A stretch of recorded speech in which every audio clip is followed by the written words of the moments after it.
आता जे विद्यार्थी युपीएससीचे प्रिपरेशन करत आहेत सध्या त्या विद्यार्थ्यांसाठी, ज्यांनी दोनदा तीनदा प्री दिल्या पण प्री निघत नाहीये अशा विद्यार्थ्यांसाठी तुमचं काय चुकतंय तपासून पहा.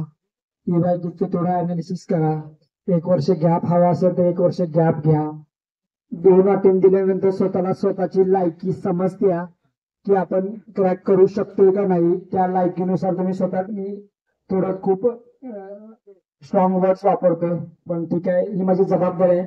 कारण पुण्यामध्ये प्रिपरेशन करणाऱ्या विद्यार्थ्यांची, म्हणजे मी जेव्हा ऍस्पायरंट असतो त्यावेळी सगळ्यांना असं वाटायचं असतं की सद्यस्थितीची परिस्थिती कोणी जाणीव करून देत नाही. खूप लोंढेच्या लोंढे पुण्यामध्ये युपीएससी किंवा एमपीएससीचे प्रिपरेशन करण्यासाठी येत आहेत, खास करून मराठवाडा किंवा विदर्भ भागातले. त्या सगळ्या विद्यार्थ्यांना मी एकच सांगू शकतो की घरच्या परिस्थितीची जाणीव असू दे. 1-2 अटेम्प्ट नंतर होत नसेल तर सोडून द्या. काही कमीपणा नाहीये. खाईल तर तुपाशी नाही तर उपाशी असं अजिबात राहू नका. घरची आर्थिक परिस्थिती याची जाणीव राहू दे. जर कोणी फायनान्शियल असेल मग करण्यात काही अर्थ नाही. आणि जे लहान विद्यार्थी आहेत माझे बांधव, 7वी 8वी किंवा 11वी 12वी त्यांना एवढं सांगेल की 11वी 12वीला चांगल्या कॉलेजमध्ये ऍडमिशन मिळवण्यासाठी प्रयत्न करा. करिअर काय करायचं याबद्दल असं काहीही डिस्कशन करू नका. आणि पालकांना एक सांगायचं, म्हणजे आता खूप अवघड आहे पालकांना सांगायचं. पालकांच्या पण काही इच्छा अपेक्षा असतात. तर माझं असं नेहमी म्हणणं असतं की त्यांनी त्या विद्यार्थ्यांच्यावर लादायला नाही पाहिजे. त्यासाठी प्रयत्न करायला पाहिजे, पण विद्यार्थ्यांनी मुभा दिली पाहिजे की त्याला कोणतं करिअर करायचं त्यामध्ये संधी दिली पाहिजे. विद्यार्थ्यांनी जे करायचं नसते, नीट करायचं नसते, पण पालक लातूरला कोट्याला घालवतात.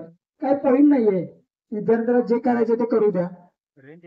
आपल्याकडेच इंजिनिअरिंग आणि मेडिकलची क्रेज आहे. नॉर्थ मध्ये डीयू सारख्या, जेएनयू सारख्या इन्स्टिट्यूट मध्ये ह्युमॅनिटीचा कोर्स करण्यामध्ये खूप क्रेज आहे. स्टीफन्सला, लेडी श्रीरामला ऍडमिशन मिळवणं म्हणजे खूप कठीण आहे. मी म्हणेन की इंजिनिअरिंगला ऍडमिशन मिळवणं सोपं आहे. डीयू मध्ये ऍडमिशन घ्या, जेएनयू मध्ये ऍडमिशन मिळवणं खूप अवघड आहे. सो गावाकडचे विद्यार्थी गावाकडे बीए किंवा बीकॉम करण्यापेक्षा डीयू जेएनयू मध्ये जाऊन बीकॉम बीए करा.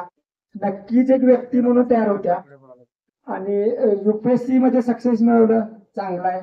युपीएससी मध्ये अपयश झाला त्याच्यापेक्षा चांगला आहे. कारण युपीएससी तुम्हाला एक चांगला नागरिक म्हणून नक्कीच घडवते, हे माझं वैयक्तिक ओपिनियन आहे. सो माझं मनापासून सगळ्या कंडिशनचा विचार करता मी म्हणेन की तुम्ही आयुष्यात कधी ना कधी एखाद दुसरा अटेम्प्ट युपीएससीचा द्यावा, असं माझं वैयक्तिक होत आहे. पण बाकीच्या गोष्टींचा सारासार तुम्ही अभ्यास करा असं मला वाटतं.